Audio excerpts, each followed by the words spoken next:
Hey everyone, and welcome to 30 beginner blues guitar riffs. The idea with this lesson is to kind of show you some really approachable ideas that, they're commonly used, but I want them to be useful as well. So the idea will be not to just have 30, riffs that are fun to play, but you can't really use them anywhere. The idea is to take the form of a 12-bar blues. So if you're not familiar with a 12-bar blues, you will be very soon because we'll do it a lot. There's going to be a lot of paperwork added to this as well with the tabs to really show you how the form works with it. But the basic thing will be that we've got 30 licks, we have 3 chords in a blues, a 12-bar blues. In this E blues, we're going to have the chord of E7, A7 and B7. And the riffs that I've written down for you and will show you have got basically 10 of each. So the idea is that you can kind of chop and change them. You'll notice in the video after this one, we've actually got a little breakdown that shows you how I've cherry-picked a few different riffs from the 30 and just put them into my own 12-bar blues and how that can create something really fresh and really different. So when we do them, they will be numbered 1 to 30, but next to each number there'll be a chord name that you can kind of associate with where that chord happens within the song as well, okay? So if you move on to the next video, it will kind of, I'll sort of talk you through it so that you can kind of see how this works within, picking them and sort of putting them with the 12-bar blues as well. But the way that the blues will work with this is that from number 1, we're starting very simple, so very accessible. If you've never played before, I guarantee you'll be able to play most of these up to, when we get into the 20s up to 30, you'll notice they're going to get a little bit more challenging, but hopefully what you've learned through the first 20 will have kind of got your playing up to a certain standard where you feel that you can actually approach playing these next sections. So it should feel challenging as you progress through, but the idea is that eventually you can play this all as one piece, but also take from it what you need so you can become, your very own blues player and play any which way you like. Now what you're going to hear next is just me playing a very short 12-bar blues, so it's only one cycle, and I've chosen one riff for my E chord, and then I've chosen one riff for my A, and then one riff for the B, which creates the rundown. So my choices that I've used are number 7, number 14, and number 21. And the idea with that one is that they're quite far apart, I've not written them so that they flow like the track does, but you should notice that they sound really cool, they work, they sound bluesy, and it kind of hopefully gives you the inspiration to kind of think, well, I could do this with any of those, so let me start chopping and changing them. All you're going to have in your head or in front of you is a printout of the 12-bar blues, so you can see the chords, and then each lick on the tab you'll notice is labelled not just number 1 to 30, but we've got that chord written next to it as well, and that's going to give you the association so you can just try them out and see what you like the sound of. So have a listen to what comes next, and I hope to see what you come up with yourself.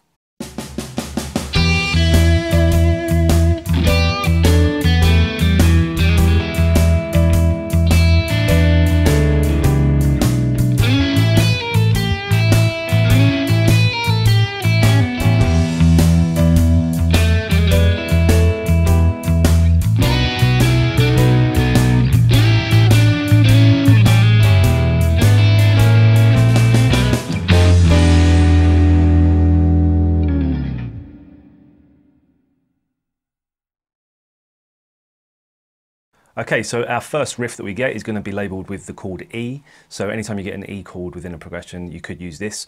Commonly this will be used as the starting point of a blues.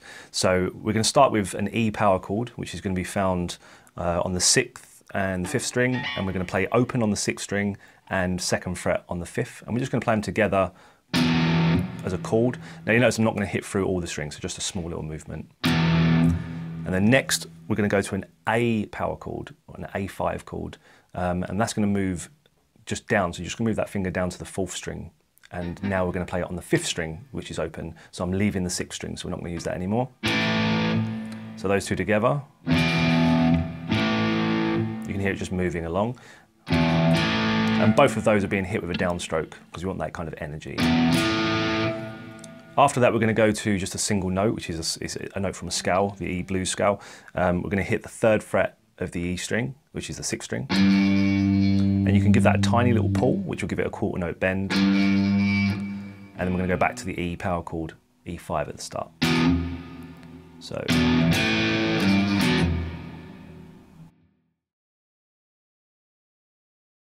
Okay, number 2, we're going to label this with the A chord. So this will be anytime you see the A chord in the progression.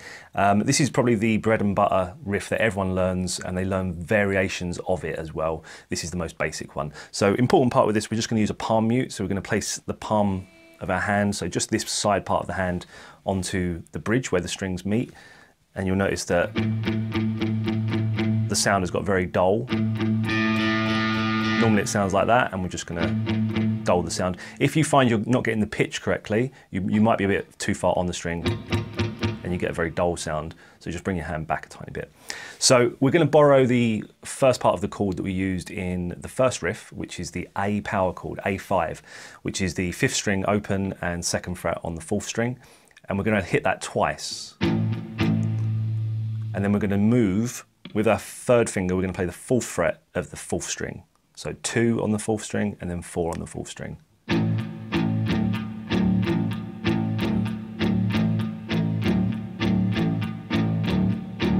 Now, much like we did on the first riff, you can move this depending on the string. So whatever the open string is that you're playing, that is the chord that you're playing. So if you wanted to play this as an E instead, you could move it up and the 6th string would be open.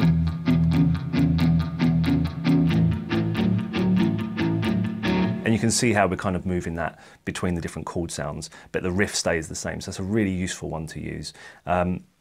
Just be aware with that one that you are palm muting because it gives it a nice driving quality. When you don't palm mute, you'll notice it's a bit loose. One final thing with that one to make sure that you count is just try and count along with the sound of 1, a 2, a 3, a 4. So use the letter A, in between the numbers, and it will make it swing more. So you don't want to go 1 and 2 and 3 and 4 and, which is a bit more rocky.